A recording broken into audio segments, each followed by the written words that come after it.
Hey, this is Sabrina Monarch of monarchastrology.com, bringing you the astrology forecast for December 16th to December 22nd, 2020. And it's a fairly eventful week. We have Jupiter and Saturn ingressing into Aquarius, Jupiter for the first time in 12 years, and Saturn for re-ingressing into Aquarius because Saturn had been in Aquarius earlier in the year, then retrograded back into Capricorn, but now we will be in Aquarius for good for the next 2.5 years or so. I have the date later that I'll share with you written down. And just before these two form a conjunction, Jupiter and Saturn in Aquarius, which is a huge deal. And I'll talk a little bit more about it, but also reference you to the video that I made a few weeks ago about it. Just before this great conjunction, Mercury and the Sun will also form a conjunction, what's called a Cazimi, right next to, so just a degree or two away, from the galactic center, which is the heart of the Milky Way. And it's a very mystical point of the zodiac in late Sagittarius that relates to kind of like, my experience of it personally. I did a little bit of research on it for the forecast so I could expand my own thinking on it. But my personal experience with the Galactic Center has been around knowing, like having visions or having, just some like psychic capacity. My friends who have placements at the Galactic Center are people that, just spontaneously say super wise things and, just drop it so casually because it just bubbles effervescently and effortlessly out of them. But they're like the kind of magical friends that you can go to for advice and receive, a similar magical encounter from that as you would, doing a divination. Like they are themselves divinatory, right? So this is a very mystical point. And I think that having this Mercury Cazimi on that galactic center at the same time that we're having this transition of Jupiter and Saturn into Aquarius and their great conjunction makes this kind of like one of those weeks that's fun to forecast because it's a lot of fireworks and I can say it's exciting. And I find something to be like to find curiosity or intrigue in every week because that's, what I do here.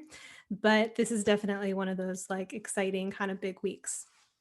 So another point of just announcement is that I used to share PowerPoints with you all on this channel, which really was like a way for me to hide because it's a little scary. It's a little intimidating getting on camera, like I'm sure you know. So I'm ditching the PowerPoints. And I'm just going to talk to you guys. And that, really is a lot easier for me. And I'm going to save the PowerPoint presentations to things like webinars or my teaching, the courses that I teach, and not make one every single week for these forecasts, Okay, so I'm going to read you what I wrote for the forecast and stop and provide commentary at any moment that it calls me. And since we're here and I'm remembering, please like this video. Like seriously right now, just like go hit the like button and subscribe to this channel. Hit the notification bell so that you'll get notified when new videos are up. Please follow me on Instagram at Sabrina Monarch. I share other content there that you won't find anywhere else. And you can also find me on Twitter at Sabrina_Monarch. And you can find the written version of these forecasts at monarchastrology.com. You can sign up for my mailing list there or on the link below. And also check out my podcast, Magic of the Spheres, episodes that, are just published there and not onto this channel. I have a lot of, I have solo episodes and I have tons of interviews and magical conversations. So this week, Saturn and Jupiter ingress into Aquarius, followed by a Mercury in Sagittarius Cazimi. So that's Mercury conjunct the Sun. In case you didn't know what a Cazimi is, it's a planet conjunct the Sun. And this is happening on the galactic center. And then Saturn and Jupiter form a conjunction in Aquarius and begin a new cycle together. Not to mention we're freshly out of a new moon eclipse in Sagittarius, which at the time that I'm recording this video on Monday, and it's now like 1:04 p.m. Pacific, This was just hours ago that this eclipse happened. So this is perhaps more eventful than the average week. I'm especially excited about this conjunction of Mercury and the Sun on the galactic center because it points to a great possibility that this week can be revelatory. Who doesn't love some good revelations streaming in? There's this possibility that new and profound understandings will surface.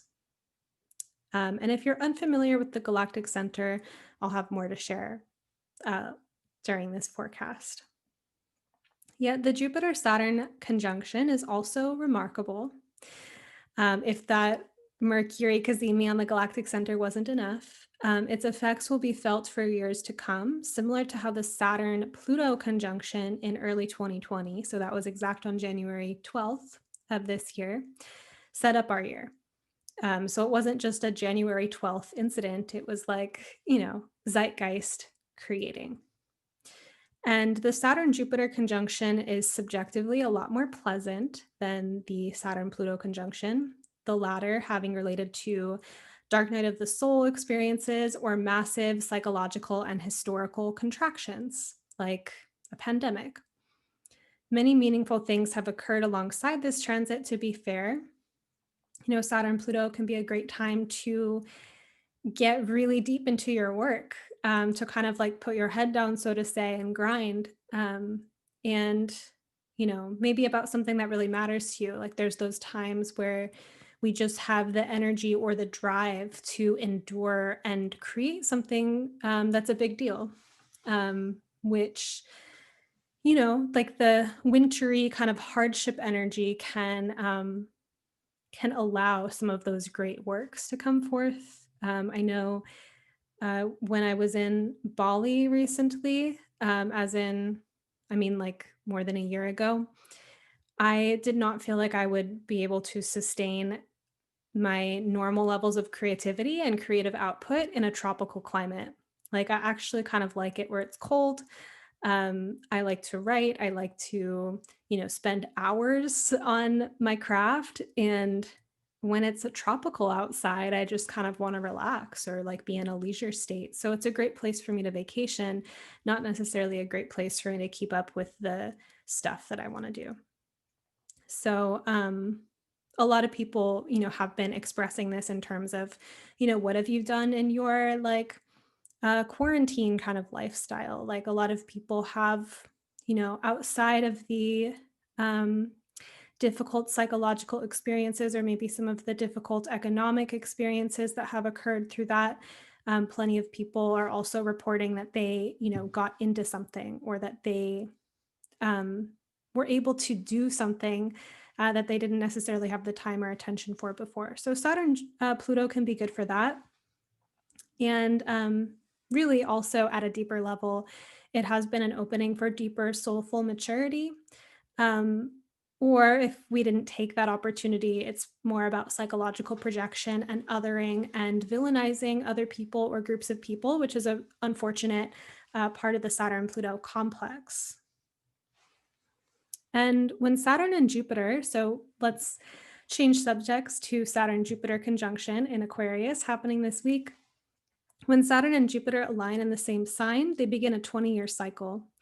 This particular conjunction in Aquarius is remarkable in that they are also beginning a 200-year air cycle, in which for the next 2 centuries, Jupiter and Saturn will form their conjunctions every 20 years in air signs. So Jupiter and Saturn have this pattern together where they change elements of their conjunctions every 200 years.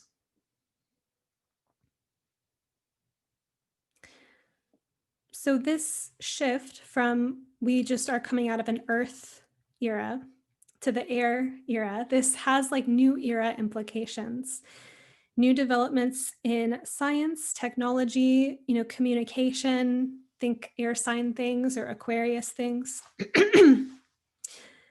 And collective shifts in the generally accepted way of life and moral order are things to pay attention to coming up.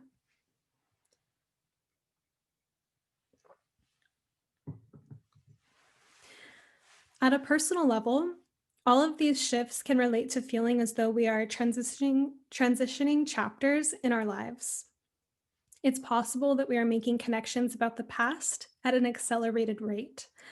Aquarius is, very much related to epiphany or electricity, that feeling of like the eureka moment in our consciousness. And so having Saturn, which relates so much to the past or to history, entering that sign, there can be a way where we're coming into, as well as with this Mercury Cazimi, coming into some insight, some reflective insight on the past that may have a catalyzing effect in how we orient with the present moment and the future.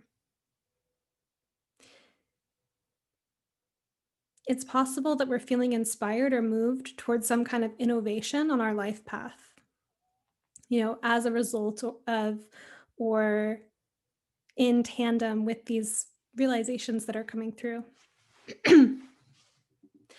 If we consider as well the boundary if we consider as well the general significations of Saturn, so we have boundary, discipline, maturity, foundation, structure, time, linear time, and Jupiter, which is like expansive and buoyant and optimistic and relates to adventure and education and life experience and luck and fortune. So if we consider these two together, try to reflect on how you currently see these archetypes coming together in your own experience. One possibility is that we are seeing a forward direction. So we have like that sense of optimism, or Jupiter can relate to, being on some kind of heroic, expansive trajectory where we just, feel like there's an open road ahead of us. So we're seeing this forward direction. There's some optimism here, but we're also accounting for what supports our more lofty goals and desires in a grounded way, in a grounded sense in reality. At a psychological level, this can relate to holding both our dreams and disappointments, our big plans, and what we feel might be holding us back. So might there be something generative from our capacity to hold both? Right? Because let's say we're just in the Jupiter camp and we are, just like living our best life, always expecting the best, just like super like hot air kind of energy, which is, it's a disposition or it's a cultivation of that disposition. And I'm all about it in some sense. So you have that Jupiter camp, or you have the Saturn camp where you're like, this isn't going to work anyway. This isn't practical. Like just kind of uh, negating or being pessimistic or cynical. This isn't possible. This is the way things are. It's just end of story. Like, so you have those two extremes. And there's a kind of, they're literally coming together in a conjunction. And Jupiter is not just simple as I described, and Saturn isn't just as simple as I described. I just kind of made them more extreme or more kind of polarized. But if you think about those two kind of parts of your psyche coming together at this time, can you feel that? Can you feel a sense of maybe optimism returning to places where you've been cynical, or maybe some pragmatism coming into places where you've been lofty?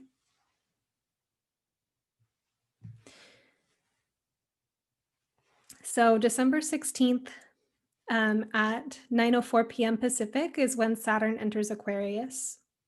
Saturn entered Aquarius briefly earlier this year, so that was March 21st to July 1st of 2020, before retrograding back into Capricorn, but is now in Aquarius for good until March 7th, 2023.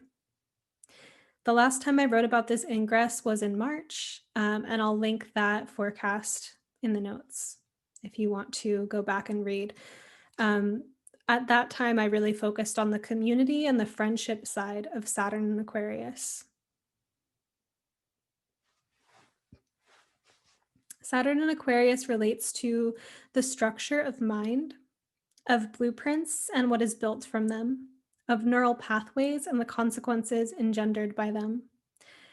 of mental frameworks and ideologies and what experiences are enabled or blocked as a result. So that was a little bit of a mouthful, right? So what do I mean? Saturn, in some sense, relates to the rules. It's the rules, the parameters, the boundaries of reality. It's gravity.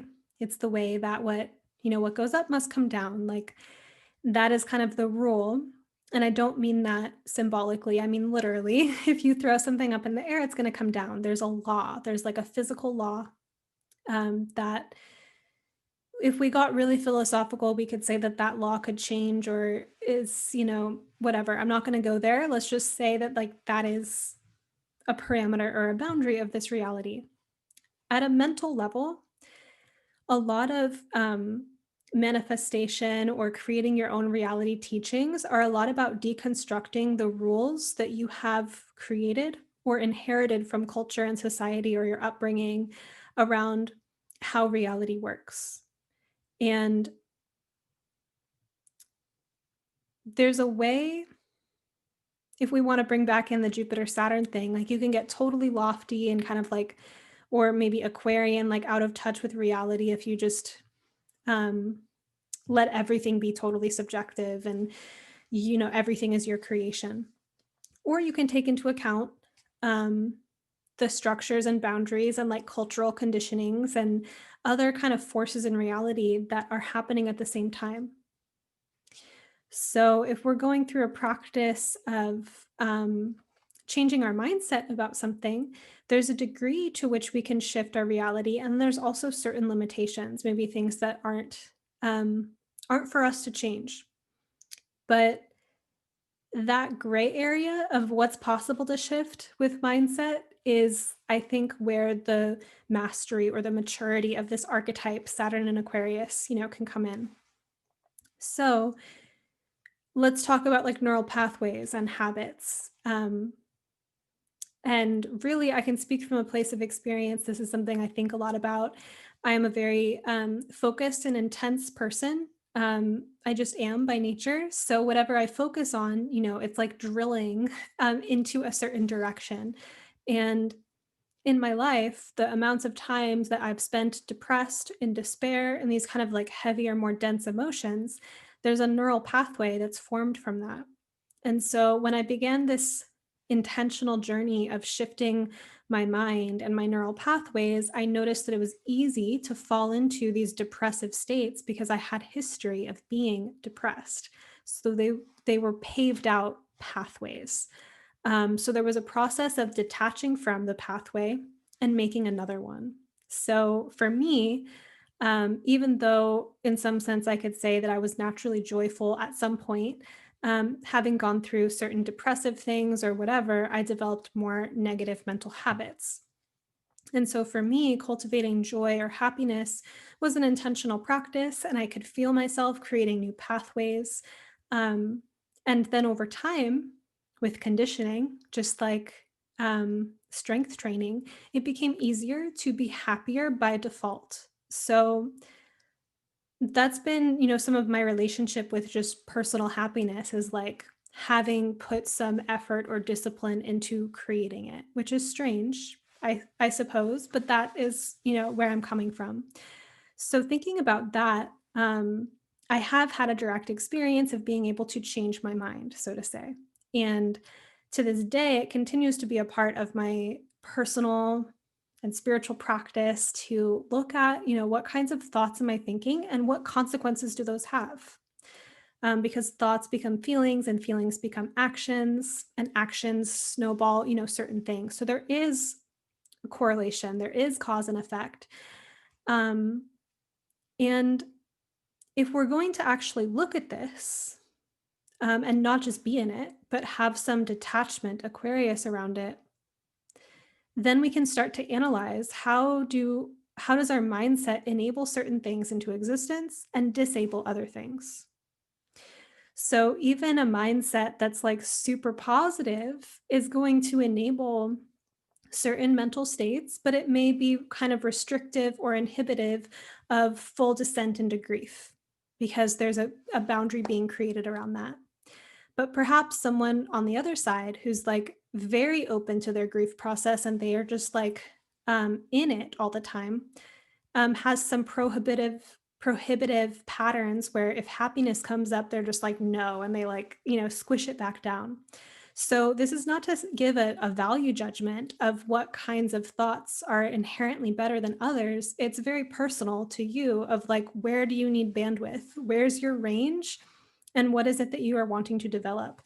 It could also be thinking about plans that you have in your life or things that you're devoted to, and what kinds of boundaries you need to have or supports that you need to have in order to facilitate this framework that you want to have in your life. Okay, let me get back to this. So, as Saturn relates to conditioning and results that can crystallize and materialize over time due to this conditioning, there are a few things to consider.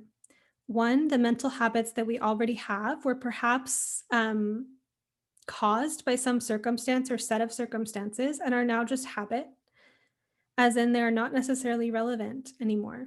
They're formative, not necessarily relevant. If these mental habits aren't adaptive or even harmful in some way, these are things we might want to have some distance from. So let's say you had some early formative experiences that really related to some negative self-esteem, and later in life, and you're wanting to like live a good life and allow good things into your life, you might have a voice that says you don't deserve those good things. But is that little voice helping you or not? That's the kind of thing I'm talking about. So Aquarius can be a detached observer, a witness. Part of mental transformation is gaining the capacity to witness our thoughts without necessarily believing or identifying with them. At this point, we gain more agency when it comes to choosing thoughts and feelings on purpose and opting out of stagnant patterns. It's transformation, it's evidence of your transformation when you feel yourself going into a pattern and acting on this conditioned pattern of the past, but you watch it and you make a different choice. And that's like a special kind of victory moment, but it's also important even just to watch yourself in the pattern. As another mundane example, like I used to like be addicted to sugar. Like I ate a lot of like sweets. And towards the end of it, I would just have to watch myself eating sugary things and being like, I can't control myself because if I try, like I just end up eating sugary things later. And I was just kind of waiting for the day that I got over it. And it took me some time to figure things out, but I eventually um, like really just stopped eating cane sugar and would eat coconut sugar instead, or things that were sweetened, alternately. And now I hardly eat sweet things at all. It took me a long time to wean myself off of this like addictive thing. And also to have those moments before the transition happened where I would just have to watch myself being like, here I am in my addiction, and it's a pretty benign addiction in some sense, but all of our patterns are addictions, if you want to look at it that way. A lot of people have addictions to their anxiety, or, that if something has to be wrong, like, let me scan the environment and find something wrong, like that pattern wants to keep living. And so if you get to watch it happening, but you're not invested in it, you're not like entangled in its drama, then it slowly loses that kind of grip over you. We're talking about like self-mastery things here with Saturn and Aquarius. Another thing to consider is that new ideas or frameworks that are life enhancing could be things to pay attention to and invest in. One powerful form of investment is attention, and the principle that where we focus our energy, things grow. When we pay attention to aspects of our experience that relate to things that we want, for example, joy, excitement, contentedness, fun, we can condition ourselves to be able to visit those places more often and to hold space for ourselves in these emotions.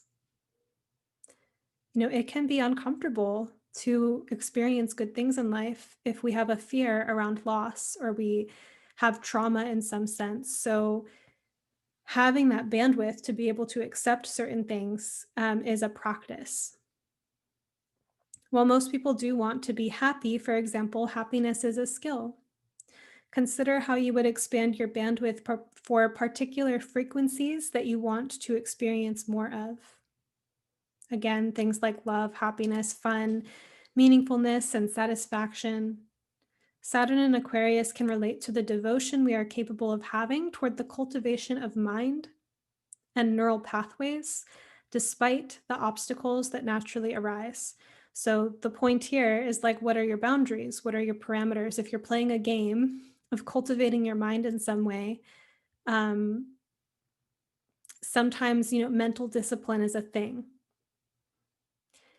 And I think we all have our own path of figuring out how discipline works for us because we may have had, you know, like a lack of it in early life in terms of like a lot of freedom, not a lot of structure. We could have had an authoritarian or extremely controlling environment. And so learning how to have boundaries or have rules and how to accept the consequences of these things, how to make an agreement and stick to it are Saturn lessons. And they're not necessarily easy, they're a practice. And a form of immaturity within this placement, Saturn in Aquarius, is just to exist in the matrix without knowing that it is a matrix,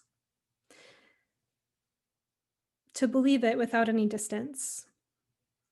So, when I'm speaking of the matrix, here I'm really just talking about particular mini matrices. I'm not talking about the matrix because um, it's a little bit out of range for me to think about like the matrix in that way. Like, um, I don't necessarily think that reality is like a computer simulation or something like that. There is a kind of responsive, magical quality to reality that feels matrix like, um, but I'm just not going there today. So forgive me. But I'm going to talk about mini matrices. So by this, I mean, like, let's say your first thoughts waking up are dread, and you step out of the door expecting it to be a terrible day. And this is exactly what happens. But you don't take any responsibility for your part in creating that. I would say that's immature. Um, you were tuned into a dread frequency. So let me back up here too, because it is fair to say sometimes there are external circumstances or things that are happening in our life that justify to us a sense of feeling a certain way. And that's fine. And it's also, we don't want to overwrite that or act like it doesn't matter. There are things in reality that we have emotional responses to. But how we decide to respond and how we decide to work with the limitations in reality as they currently exist is within our power. So if we are using our choice making to experience dread or to analyze everything from a dreadful place, then when more dreadful things happen and we just think, oh, that's even more evidence that life is dreadful, it's like, no, you also participated in that. And I think that really that's one of the underlying Saturn themes is self-accountability, right? And for Aquarius, it's accountability about the larger mental frameworks that we are participating in. So, other examples of matrices or these mini matrices are like your self concept. Maybe you have a self concept that is very negative or very harmful, and it informs your experience versus if you got some distance from it um, and invited it to kind of loosen up or have more space or maybe introduce some self-affirming thoughts or mantras, right? Like you do have some agency in shifting the matrix that you are interacting with. So this is what I'm talking about here. And some people would prefer to act like life is happening to them, that they had nothing to do with what happened. And this is not to say that there aren't other factors in reality and social conditions that are beyond personal control, because there are. But it is a process of maturity to gain a deeper understanding of how we will integrate with collective social matrices and the way things are in the world, and simultaneously gain greater skill at choosing and defining our frequencies of choice. And seeing how our mindset, what we pay attention to, and how we tell stories about ourselves and about reality actually does influence our experience in concrete and magical ways. I hope you'll forgive me for the lecture. And as a counter to all this ascension oriented interpretations above, so this like living your best life kind of energy that I'm quite partial to, the deconstructive side of Saturn and Aquarius can still be meaningful and important. Gaining insight or reflection on grief or finding wisdom in the descent is also valuable. I have my own experience with this. I have friends who model this very beautifully. It's like if we reject the good in life, it's harder to experience the good. If we reject the bad in life, it's harder to experience the bad. So, having this maybe even equanimity or neutrality to be able to have more flexibility, which is really an air sign kind of theme, Aquarius, fixed air, a little bit less flexible. But just, I wanted to throw this out there too of like, sometimes despite our best efforts to live our best life or go in a certain positive direction, there's some deeper material that we're working with that we feel very dragged down by. And sometimes letting ourselves be in that down and working with it and being worked by it is more important or more beneficial than just trying to kind of like shake it off and like go be okay somewhere. But I really do think it's a matter of balance and the ability to navigate which choice is better for the time or what's more true at the time. So perhaps consider your general range and bandwidth and what types of patterns are more difficult for you to be intimate with. Is it harder for you to be happy or harder for you to experience grief? These might be places of growth and healthy challenge.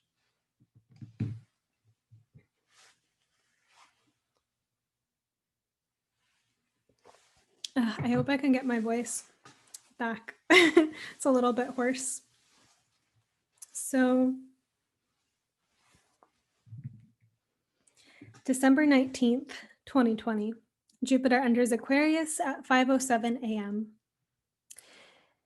If the above section for Saturn in Aquarius sounds more like work and being more aware of the nature of cause and effect when it comes to ideas and mental frameworks that we entertain, Jupiter in Aquarius can be the adventures available to us through particular ideas. Jupiter in Aquarius can relate to the joy of mental liberation, how it feels to contact a life-affirming idea, or to contact a thought that resonates with our center of truth, joy, and expansion. Many people experience challenges from following a path that they believed that they should, that such a path was maybe the more financially sound one, the more socially acceptable one, the one more likely to provide social acceptance and social status, etc. One of those like, this is who I should be situations. And if the metrics were located too far outside of oneself in terms of what makes life valid or what makes a path valid, you know, it's external, like this is what I'll be accepted for, whatever.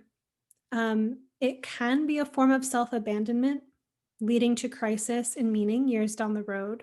Like, why did I take this path? I didn't even want to do it. I just thought that I should. Now I'm miserable, etc. Aquarius relates to the journey of individuation. So this blooming into our true expression, like really being who we are and confronting the fears and anxieties that come up when we don't conform. Aquarius relates to this journey of individuation, and if we will follow and cultivate our unique signal, or if we will work harder to conform. Sometimes I think of Aquarius as an alien who's either just full on being an alien or is trying really too hard to pretend that they're a human.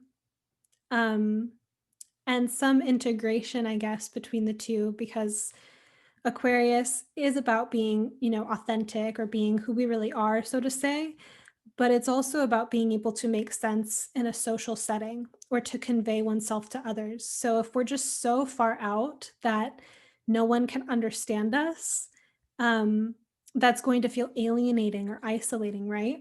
But sometimes no one can understand us in the town that we live in, but we go and move to a city and suddenly we find people that we can relate with.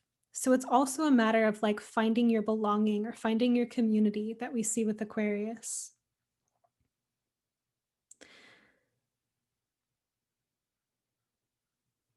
This transit may be a time to get more honest with ourselves about what our path is, not what we think it is from like a small self place or a conformist place, but what it actually is, according to our true deep nature.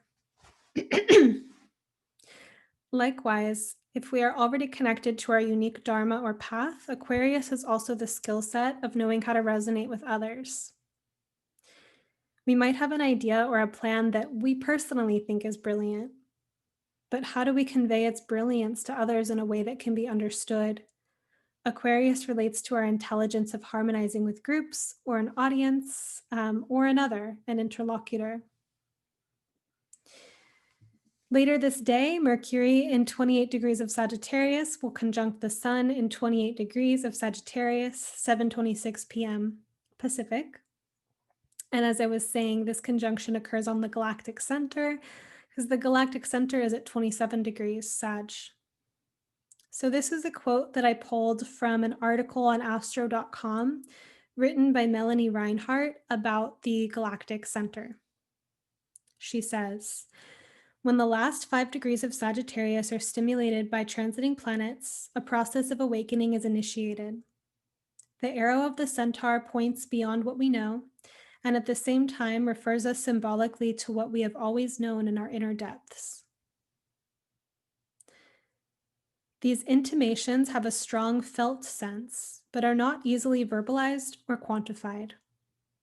A time of accelerated spiritual development occurs, with its attendant life challenges, which may include rapid change, separations, crisis, illness, and stress, as outmoded ideas are released. Phil Sedgwick likens this to a defragging process of our mental hard drives. Expect a major life review of a very particular kind. Density, opaqueness, and blockages within the mind and the soul are being spun off as if in a centrifuge. This is perhaps a useful image for the galactic center, a centrifuge, where everything is spun away from the dark center, revealing an empty space. This empty space is where we are receptive to grace, and like the black holes said to reside at the core of the galaxy, it generates the substance which will birth the new individually and collectively. Rudolf Steiner reminds us that he who would create the new must endure the passing of the old in full tranquility. So that was from Melanie Reinhart on the Galactic Center. So, I mean, as far as I'm looking at it, this week is lit with the Aquarius ingresses and the Jupiter-Saturn conjunction on the 21st. And this Mercury Cazimi on the Galactic Center is like a cosmic cherry on top. This is download-heavy astrology. This is revelatory. Realizations and transitions may arise on their own, but this can also be engaged by tuning into a divination or meditation practice that you already have. So where do you go when you seek to commune? This might be a very fruitful time for that, but it also might just be coming through the synchronicities and direct experiences of life itself. Often it's both. But of course, I think that being engaged with divinatory or magical systems kind of enhances the amount or the frequency at which we experience magic in everyday life. December 20th, Mercury enters Capricorn at 3:07 p.m.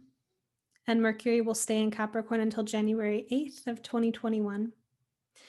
So there was this visionary quality to Mercury in Sagittarius, maybe a little bit diffuse or all over the place in some sense too.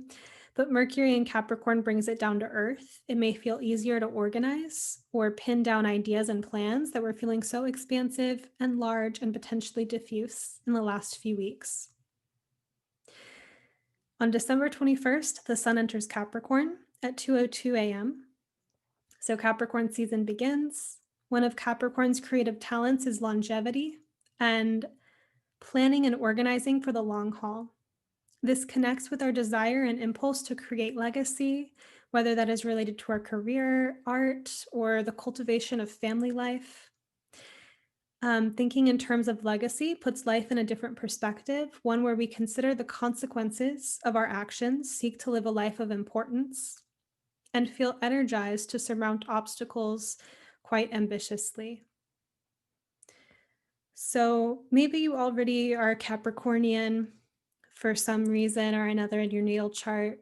But I think that there's something to be gained for anyone thinking about legacy, thinking about what kind of impact you want to leave. And even, reflecting on what legacy would specifically mean to you. Um, is it kind of like what kind of world are you leaving to your future ancestors, to your children and your children's children? What impact do you have on the people around you? Thinking in terms of the cause and effect that you're setting into motion.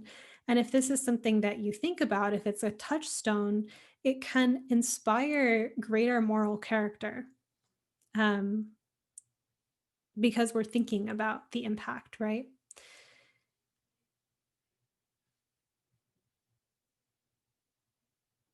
Consider accounting for a scale of time that you normally overlook. If you just live for the day, think about the future and your 5 or 10 year plan. Even like, how do you make a 5 or 10 year plan? I'm sure that's a thing that can be researched. I know I used to do stuff like that. Um, yeah, I did do stuff like that. Right now, it's a little bit more living in the day. Um,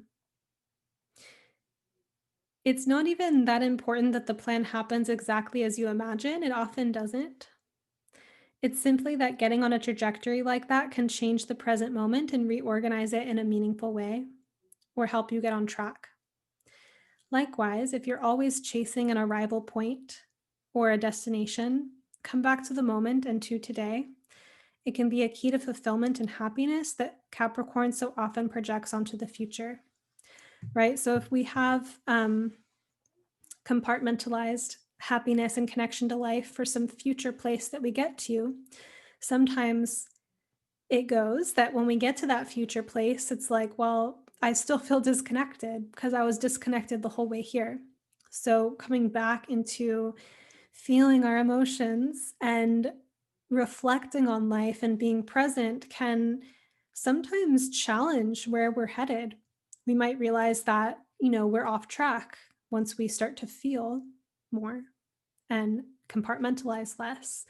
Therefore, that is the threat of sinking into today because it can make life more complicated, but ultimately also make life more enriching. Likewise, there's also the possibility of being so indulgent and in today and whatnot, and just kind of not really thinking about the future or getting pragmatic in that way, which, obviously, as much of the forecast has already been themed around balance and where's your bandwidth, what's already easy for you, how can you round that out with something that's a little bit more challenging? We're entering this new Saturn Jupiter era, so there's a shift in the way that our life is organized. And we have a new Saturn era, a new little 2.5 year or so transit of Saturn in a new sign that we briefly glimpsed earlier in the year. So thinking about a new area of life that is under construction, under review, or a place that we are putting in work, kind of general Saturn significations. And I hope that some of these thoughts on mental framework maturity and the frequencies that we tuned into could be helpful. If you want more insight on that, The I didn't even get here. So at 10:21 a.m. Pacific on the solstice, Jupiter will conjunct Saturn in 0 degrees of Aquarius. And because I made a video on that a few weeks ago, I'm just going to reference you to that. We go in depth about this conjunction, so I'll leave that in the notes as well. Or maybe I'll figure out how to do the tech of linking this video to have that play after. We'll see. Not going to promise that. Please like this video. Thank you for being here. This is what I have for you for the week. Many blessings during this Cazimi on the Galactic Center. I hope that you have a meaningful experience this week with what comes up in your inner eye, in your reflections, and in any realizations that may be coming through for you. All right. I will see you soon. Thank you for watching this forecast.